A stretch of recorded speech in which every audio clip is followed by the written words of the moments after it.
Indian ഭരണഘടന പൗരന്മാർക്ക് ഉറപ്പു നൽകുന്ന മൗലിക അവകാശങ്ങളിൽ പെടാത്തതാണ് സ്വത്തവകാശം.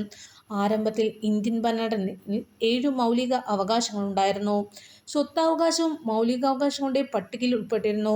എന്നാൽ ഭരണഘടനാ ഭേദഗതിയിലൂടെ സ്വത്തവകാശത്തെ ഒരു നിയമാവകാശം മാത്രമാക്കി മാറ്റിയതോടുകൂടി മൗലിക അവകാശങ്ങളുടെ എണ്ണം 6ആയി മാറി. 1978 44-ാം ഭരണഘടനാ ഭേദഗതിയിലൂടെയാണ് സ്വത്തവകാശത്തെ മൗലിക അവകാശങ്ങളിൽ നിന്നും മാറ്റിയത്.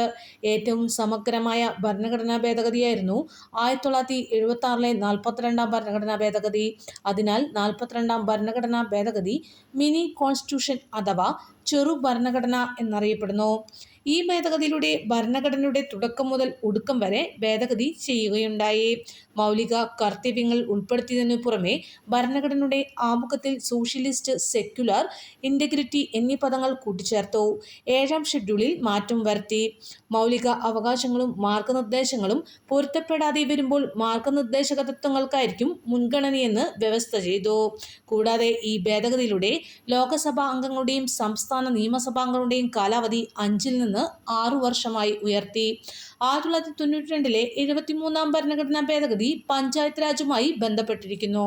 പഞ്ചായത്തുകളുടെ അധികാരവും അവകാശങ്ങൾ ഉൾക്കൊള്ളുന്ന 11-ാം ഷെഡ്യൂൾ ഈ ഭേദഗതിയിലൂടെ കൂട്ടിച്ചേർത്തു. അപ്പോൾ എല്ലാവരും നന്നായി പഠിക്കട്ട. ഒരു കാര്യം കൂടിയുണ്ട്. കേരള സംസ്ഥാന തണ്ണീർത്തട അതോറിറ്റിയുടെ ചെയർമാൻ ആരാന്ന് ചോദിച്ചു കഴിഞ്ഞാൽ പരിസ്ഥിതി വകുപ്പ് മന്ത്രിയാണ് കേട്ടോ. അപ്പോൾ ഓക്കെ.